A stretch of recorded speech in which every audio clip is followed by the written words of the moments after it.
Low self-esteem had me. I came here dealing with a lot inwardly. I really do believe that sometimes what you have going on inwardly will show on the outside sometimes. They didn't know I had been in a battle with lack of confidence and low self-esteem. It's not anything that I would shout about or tell everybody, oh hey, I've got low self-esteem. But it was my story at the time. Growing up from an early age, I faced criticism, labels, and derogatory words and hurtful words and different things from people. Many of us have, right? From both children and adults. Whether it was because of my size, weight, being on the more heavier side or the more thicker side, labeled as other things. So because I would rather wear pants or tennis shoes, now I've got an even bigger problem because now you're saying this about me. Oh, you look like a boy, or you want to be like, or you want to whatever.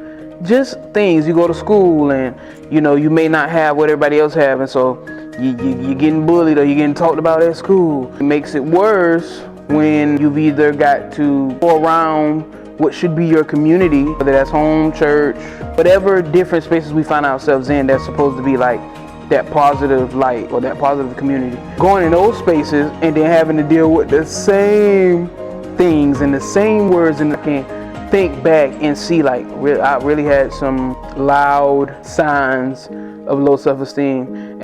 My battle with low self-esteem started at a very young age. Mine can go as far back as maybe first grade. Yeah, I can think of many instances that I've had, not just with children, with adults, that help aid and help push that narrative of shame and not feeling worthy and being low in confidence. Low self-esteem is literally a plague, and it affects so many people. It doesn't care about who you are, what you have, what kind of family you come from, whether it was because of your facial features, your weight, your size, your height, your skin color, your social status, your economic condition, whatever. At some point, many of us have dealt with lack of confidence and low self-esteem. I looked it up, and it's estimated that 85% of people worldwide are currently or at some point have experienced low self-esteem. A great number of the world's population is dealing with or have dealt with at some point self-doubt, feeling unworthy, have had negative self-perception, and I think it's crazy, but it has a lot to do with society, the enemy's narrative and his plan to cause us to forget who we are, especially the children of God, the people of God, to forget whose image we were made in and how God thinks of us. Society shoves these images and these should-bes in front of us all of our lives, whether it's through TV, through the supermodel, through the actors on TV, the narratives that they push, music, social media now, and even in our day-to-day living, the people we come in contact with, again, sometimes those who are in our various communities or groups, they all play a role in helping the plague grow and feeding the narrative of feeling like you're not good enough or feeling like something about you is not right, and if you could change this, this would be better. I dealt with it, and I feel like I almost dealt with it silently from a young girl to my young adult years. I feel like it was like a silent something. I've always been my own person, even though I had low self-esteem and lack of confidence. I've always still been my own person. I think the majority of my low self-esteem came from people not being willing to accept my difference or my individuality, if you will. I've never been your regular girl, and still to this day I'm not, and when I die I won't be. God made me this person. My thought processes are different. How he allows me to convey creativity and individuality, I really do love that.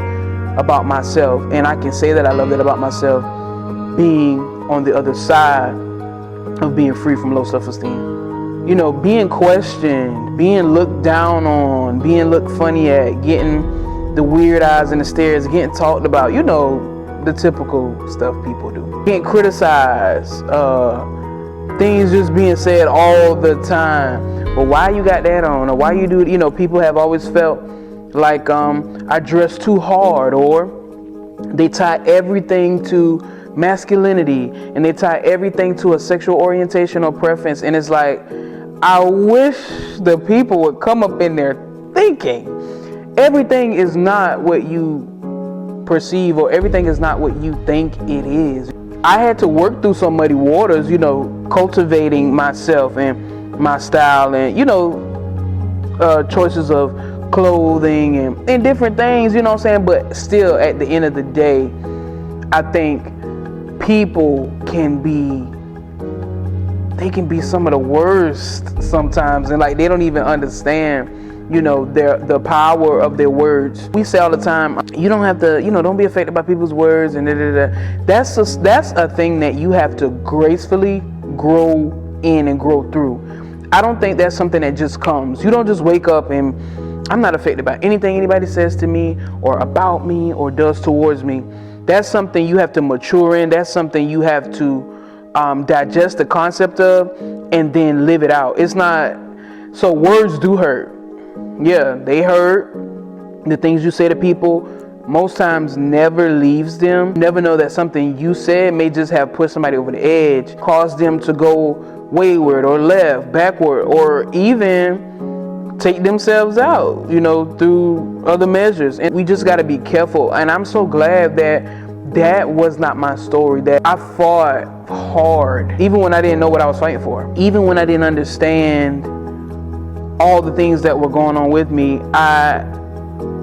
I just knew that I had to stay true to something, and it was too many things and too many people trying to, quote unquote, change me or make me be this something or this ideal something, and I'm just not that. Respectfully, being on the other side of low self-esteem, being free from it and delivered from it, it's a beautiful thing. This is a wonderful journey. My entire life is becoming. I am becoming. People see you and they won't really know your story because you're just not always talking about everything. But I am literally becoming, and I'm enjoying this journey, not only with God, but with myself, seeing who I'm like turning out to be.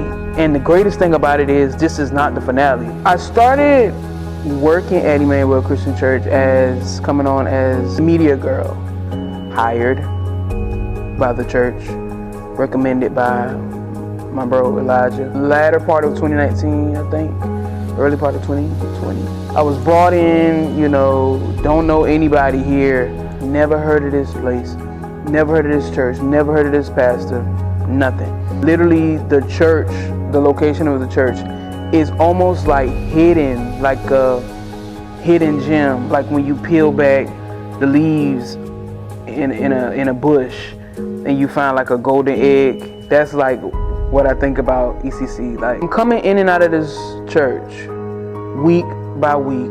I don't know any of these people. I'm not familiar with them, but I love how God does a thing. He does all things well beyond our comprehension. I'm coming in and out of this church, in and out, because I would have to leave early to go to the church that I was attending at the time. I would only be here for like 2 hours, thinking that I'm just, you know, I'm coming for work, I'm coming to serve this ministry. And while I'm coming here, God is healing me and delivering me. And the people don't know that because they're just being themselves. I don't notice it at first until almost like towards the completion of the work. Experiencing that level of love from a body of believers, I've not experienced anything like that to date. I've not always felt this level, this magnitude of love and this outward expression and the genuineness of it and the purity behind it. People here are so genuine and just pure, like love on display. Like, I've been in church my whole life. I have not experienced anything like this. Coming for one thing, but God has a whole nother something. Like, yeah, you coming here, but while you coming here, I'm doing something for you too. You're not just giving them or providing a service, but I'm doing a work in you. Every time that I would come here, not only am I'm met with the smiles, I'm met with the greetings, I'm met with the love. Again, I don't know these people from Mechanic Paint. And every time I stepped foot in this building, not a day missed. But there were at least 2 to 3 people, in a sense, affirming me, planting seeds and watering and building me up in a place that I had been low in since a child. Every time I came to this church, my goodness, you so beautiful. Oh my, you so pretty. You look so good. I love what you got on. Initially, it was just kind of like, thank you, thank you. Like, like when you don't have that thing already within you, sometimes it can be too much for you. When they first started doing it, try not to be like awkward, just kind of like smiling, the little nervous laugh thing, but they don't know.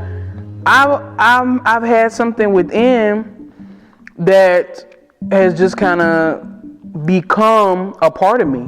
Low self-esteem, lack of confidence. So they are legitimately encouraging me every time I come into this space. For about 1.5 years, 2 years, I started to see like change within myself and within my inner man. Honestly, still to this day, I'm a member here, but still to this day, they are just those people. Like, they know how to love on you. They know how to appreciate you. They know how to compliment you. They know how to just, make you feel good. The more that I came in here, the more that they watered a seed they didn't even know they were watering, I begin to, it's like a plant, like when they don't have no sun and when it's not been taken care of, when it's not been watered. But then when you start taking care of it, it starts to like lift its head and it starts to come alive. And so I started to notice within myself, there was something rising inside of me. Felt this sense of confidence and belief in myself. What I do want to say is deliverance is a process. That was a process. So it took about 2 years and some change for it to like fully resonate and fully like happen for me. Something that then been going on for 23 years. It took 2 years and some change for me to be delivered from it. I'm so appreciative for God knowing all things and doing all things well. I didn't see it at first then, but it was later on that God like revealed it to me, and I never even shared it with really anybody. I just told my pastor and my first lady probably like last year sometime, casually in a conversation, and Bishop was just like blown away. It's something that I'll always share though. If this topic ever comes up or I ever have to tell it, I will always say God used Emmanuel Christian Church, the people at this church, to free me, to help me get free and to walk in who I am and who I've been called to be. It's the beauty of being my own creative, beautiful individual self. And I'll forever have a heart full of gratitude. A lot of people may have not like known that or seen that on me because I'm this outgoing person that's like always smiling and happy, and like I've always had my own sense of style and dress. I could always match, and that ain't nothing new. But I also know and remember where I would hide behind clothes. I would almost dress to not be seen or to be desired. And that's a real thing. To not be seen or to be desired, because I've been criticized, talked about so bad, and I don't even want nobody to even know I'm in the room. I don't even want to be seen. So I'm going to just kind of put on the least desirable thing the thing that does not speak loud. I don't want any attention. But it was like a cage for me. I embraced it for a long period of time in my life, thinking that this is me now, and I'll never, like, I literally had made up in my mind that I'll probably never be free from low self-esteem.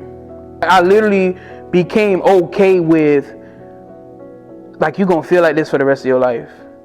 And I'm so glad God is who He is. I'm so glad that His power extends our thought processes, man, and how He'll help you to get free when you really want it. And so I even started to change my prayers. God, help me to see myself the way that you see me. I want to love me.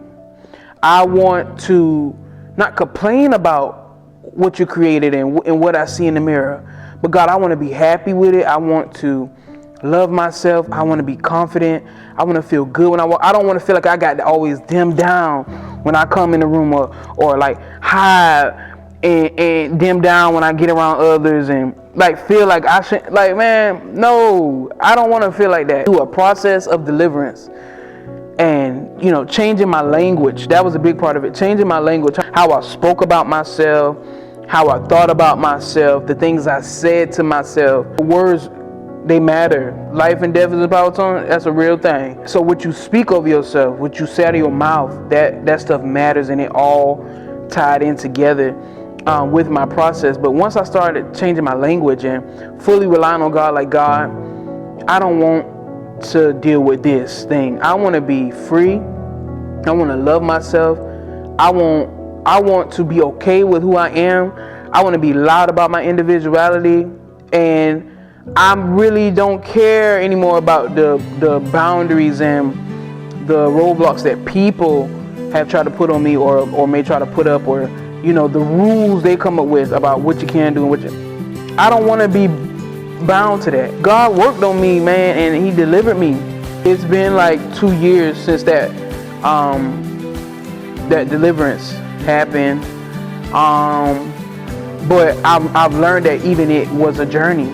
And so what made me even think about it is Resurrection Sunday. The outfit that I put together and wore spoke so much more than what I think people recognized. And Resurrection Sunday's wear was just a testament for me for so many things. Learning how to embrace who I am, my creativity, my individuality, my beauty in the way that I express, my personality, my brightness, my warmth, my love, my outwardness, my liveliness. Going from a place where you get dressed to put on clothes to hide, going into a place now where I'm getting dressed because I feel good, I want to look good. Especially on Sunday, like, I'm getting dressed for Jesus. Like, I'm intentional about what I'm wearing, going to assemble myself, and I'm going to lift up the name of God, and I want to feel good while I'm doing that. And Resurrection Sunday's outfit spoke to so many things, and I want to really stop and say, I really do appreciate all of the compliments and the love that I got, both in person and on social media. Y'all really was cooking it up, and I am so grateful for that. I really do appreciate it. But I am at the place in my life, literally, and this is the first time that I could ever say that, mean it, had nobody complimented me. There not been the amount of likes and shares and comments that there were on the photos. Had I come into this church and my people didn't boost me up like they did, because they really carried on Sunday. Easy to see, I love y'all, man. They carried on from the time I got out the car to the end of service, man. But had they not done that, had social media, the interactions and the way you show love there did not happen, it wouldn't have done anything for me or to me. You get what I'm saying? All of those things were just an additive. When I woke up and I put my clothes on, I felt good. Resurrection Sunday, I felt like $1,000,000. I ain't saying that to be cocky or arrogant, because that's not me. I'm one of the most humble people you'll meet. But Sunday, man, I felt like $1,000,000. Just even here in the past, you know, just kind of like changing my style and fully being me and like, it feels so freaking good, man, to literally not care what people gotta say or how they feel. Although I am a person that appreciates feedback, you know, I'll ask questions to people and how did you feel or how do you think or what, you know, because I do care to a certain extent about what those around me have to say. But like in this regard, man, Jesus rose, he got up. I know what God delivered me from and freed me from. You couldn't tell me what? I felt like the woman when I walked through. I felt good. I just look back at the photos, I'm like, wow, like we really pulled that off. It just spoke so many things for me and to me. It was liberating. Like to put that on, it was liberating, man. Man, when you look good, you feel good, man. It's just a whole thing. And being on the other side of dealing with low self-esteem is a beautiful thing. I want to encourage somebody that there is freedom for that. You don't have to like die with that, because sometimes I think we get used to our issue or our plague and we almost lose hope that we'll be free from it, while we can encourage everybody else how they can be free from it, and you know, you're beautiful and you're this and that, but we never have that to tell ourselves or to actually accept it and digest it. And so I just want to tell somebody, God is able, God is faithful. That is not too petty, that is not too small, that is not too immature for you to pray about, that is not too childish for you to believe for. God can do anything. God can do all things. Take it from somebody like me. God will help you. Like he will help you. And everything ain't no overnight microwave, shake them up, cook them up.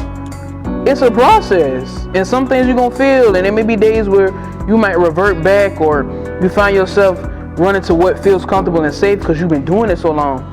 When God is literally like pulling you out and pulling you forward, show you who you really are. And so when I started to learn who I really was in God, what he thinks about me, how much he loves me, how like he made me with individuality. He didn't make me like anybody else. When he formed me, he put all his creative ideas together. And like, what? Why would I waste? Think like that now, being on the other side of it. Why would I waste my life and my time here on this earth walking around with my head hanging down? I used to literally walk around with my head hanging down. My daddy would tell me, I remember my daddy telling me that as a little girl, even up to my young adult years. Brittany, walk with your head up. Why you always walk with your head down? But not knowing that was one of the signs of what was going on inwardly. So because I had lack of confidence and low self-esteem, I would walk into a room with my head down. When I walked around people, I'll put my head down. Almost feeling like I don't belong here, or I'm not worthy, or I don't have the look, or, you know, maybe if I put my head down and just like be invisible, I won't be judged or I won't be talked about. Man, bondage. Nah, what? Okay. Not arrogance, confidence. When I walk into a room now, head up. I don't care if I got on slippers, joggers, and a hoodie. You can't get me to hold my head down. No, I'm free. And it's not about clothes. So don't miss the point. It ain't about the clothes. It's about an inward thing. But that inward thing will start to work itself on the outside. And so all of my creative juices and all my individuality and all my beauty and all of these things about me are now coming alive, and they're exuding out of me. It's really a beautiful place to be. That you can win, that you can overcome, that God can, God will. Just be honest with him. You don't have to live in a cage. You don't have to feel oppressed. You don't have to be plagued. with that. God can change your thoughts about you. His word can change your idea about you. What you see as bad, as negative, as what's wrong, most times is all of the things that's right about you is what people, like the people that are like called to you or attracted to you or your village, that very thing that you feel is what's wrong is the very thing that they hone in on and love about you. Isn't it crazy? And so it just kind of shows you how the enemy works. He wants us to feel that way. He wants us to be down. He wants us to not think of ourselves as God's jewels and the beauty and being made in his image. He takes every opportunity to make us think less than. He takes every opportunity to cause us to look at other people and compare ourselves. Comparison kills. Stop doing that too, because that got to do with low self-esteem too. He'll have us comparing ourselves. He'll have us feeling inadequate. He'll have us second guessing and questioning everything.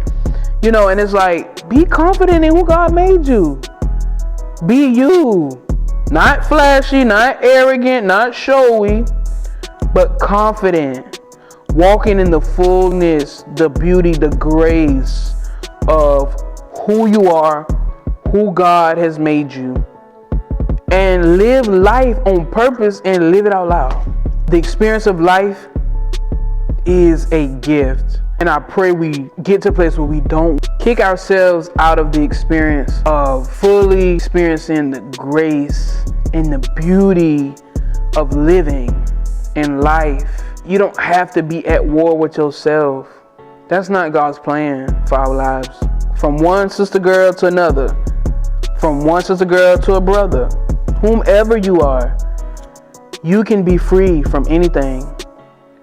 Just take it to God and be honest with him and be open to the work and watch what he does. Learn how to love you.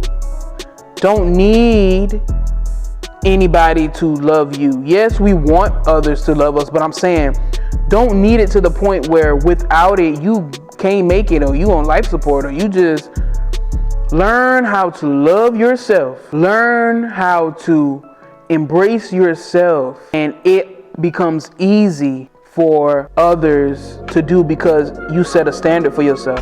I love me. I have confidence. I think this way of me. And so anything that comes in my sphere, anything that is contrary to that standard that has been built, can't be around. Either you come up or you got to go. Low self-esteem had me, but it doesn't have me. God delivered me from it. He freed me from it.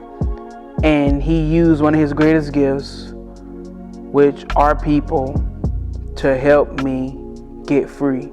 I just wanted to encourage somebody with that testimony. Sometimes we focus on everything that's wrong and we forget to be grateful and have gratitude about what's right and what's not so bad. And so, Father, forgive us for complaining. Forgive us for always finding the negative and finding what's wrong and not being appreciative of what's right. Lord, help us to see ourselves in the way that you see us. And help us to fully grasp the concept that we were made in your image. We are your handiwork. You handcrafted us. You knitted us together. And you were intentional about every individual. No duplicates. No mess ups. But everything was purposely and purposefully designed. I love everybody. All of my beautiful people, you are beautiful. Don't you ever forget it. Love yourself. Appreciate yourself. Find something good about yourself today. I love you.